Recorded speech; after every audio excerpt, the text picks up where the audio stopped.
NCC Telangana రాష్ట్ర అధ్యక్షుడిగా ఈరోజు మరి రెండు రాష్ట్ర ప్రభుత్వాలకు మా డిమాండ్ ఏంటంటే దీన్ని సరైన దర్యాప్తు చేయలేదని మా గట్టి నమ్మకం.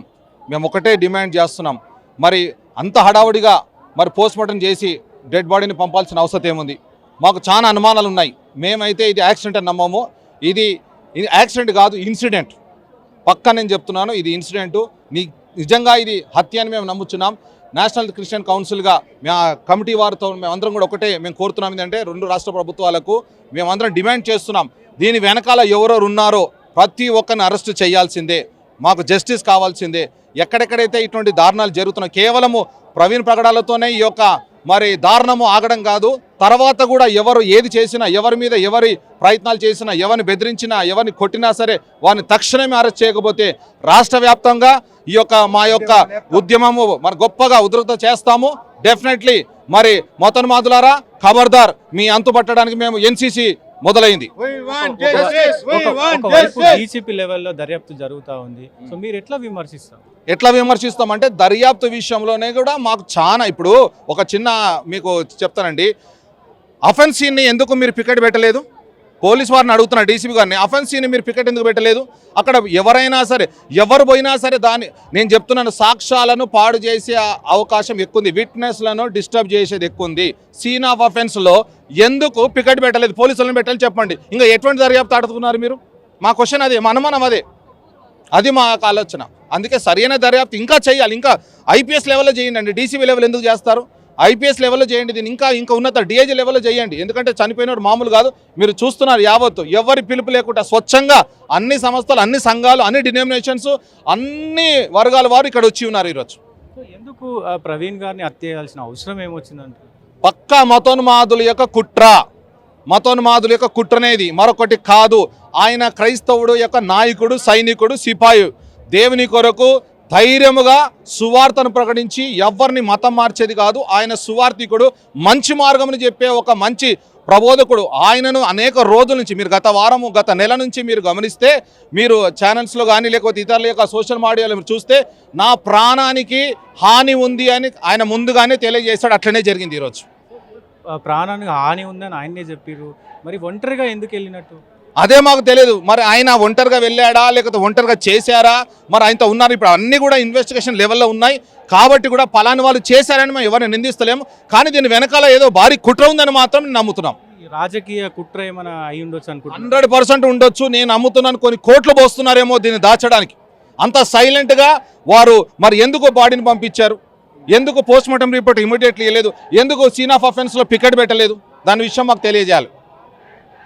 సో చెప్పండి అన్న, అసలు ఏం జరిగింది అనుకుంటున్నారు? పెద్ద ఎత్తున విమర్శలు అయితే వస్తూ ఉన్నాయి. ఏం జరిగిందని? ఇదైతే నిజంగా మరి సేవకులని కావాలని చేసినట్టు పని బ్రదర్. ఎందుకంటే సేవకులు క్రైస్తవానికి చాలా బలమైన దైవజనులు.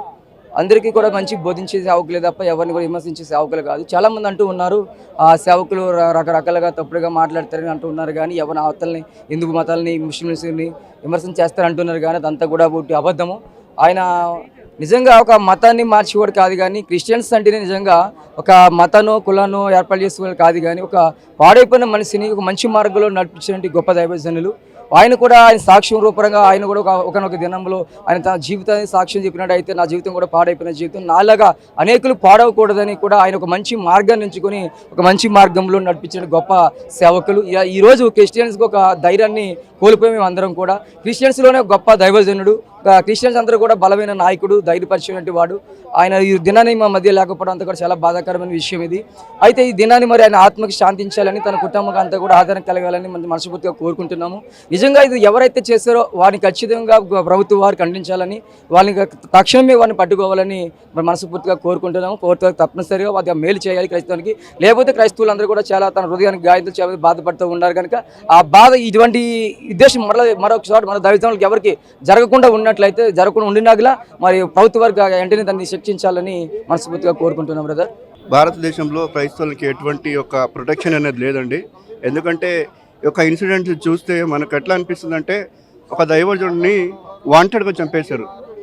ఒకవేళ చంపలేదు, యాక్సిడెంట్ అయిందంటే షో మీ ద ట్రూత్ ఏముంది మనకు. ఆయన ఒక ఇది చేస్తారు కదా, పోస్ట్మార్టం రిపోర్ట్ కావాలండి. ఎందుకంటే ఒక దైవజనుడిని ఇలా అది చదవక ముందు ఆయనకి ఆల్రెడీ ఫోన్ చేశారంట, నేను మిమ్మల్ని చంపుతానని. అట్లా అయితే ఇది ఎక్సెంట్ ఎలా అవుతుంది? నేను ఏపీ ప్రభుత్వానికి, సీఎం గారికి, డిప్యూటీ సీఎం గారికి కానీ, మన తెలంగాణ సీఎం గారికి నేను కోరుకున్నది ఒకటంటే క్రైస్తవుల మీద దౌర్జన్యం ఆపండి. కానీ అన్న ఆయనకు థ్రెట్ ఉందని తెలుస్తూ ఉంది. ఆయన కూడా స్టేట్మెంట్ ఇచ్చిన పరిస్థితి, నన్ను బెదిరిస్తున్నారు అని చెప్పి స్టేట్మెంట్ ఇచ్చింది. మరి ఒంటరిగా వెళ్ళాల్సిన అవసరం ఏమొచ్చింది? ఆయన ఒక దైవ సేవకుడు కాబట్టి ఆయన ఎక్కడైతే సేవ ఉందో సేవకి వెళ్ళారండి. ఆయన వెళ్తున్నప్పుడు వస్తున్నప్పుడు ఈ ఇన్సిడెంట్ జరిగింది. సో ఇది నేను నిజంగా క్రైస్తవుల మీద ఈ అత్యాచారం ఆపాలి. ఎందుకంటే ఒక క్రైస్తవుడు తన ఒక సేవ చేస్తుందంటే దేవుని కొరకు, మనుషుల కొరకు కాదు. ఇది క్రైస్తవులమైనది మత మార్పిడి కానే కాదు. ఈ జనాలకి అర్థం అవ్వట్లేదు. ఎందుకంటే ఇది మానసాంతరం. నేను రీసెంట్గా న్యూస్లో చూస్తే ఒక హిందూ వాళ్ళు కూడా అంటున్నారు, నేను క్రీస్తుని అంగీకరించను, నా మతం మారవలేదు కానీ నేను క్రీస్తుని అంగీకరించను, నన్ను చంపినా ఇక్కడ చంపండి అంటున్నారు. ఇది నిజంగా ఇది ఒక దారుణము. దేవుడు దీనికి తన ఆత్మకు, తన కుటుంబానికి దేవుడు శాంతి సమాధానం కలిగినట్టు మనం ప్రార్థిస్తున్నాము. మనకు న్యాయం కావాలండి, న్యాయం కావాలని కోరుకుంటున్నాను.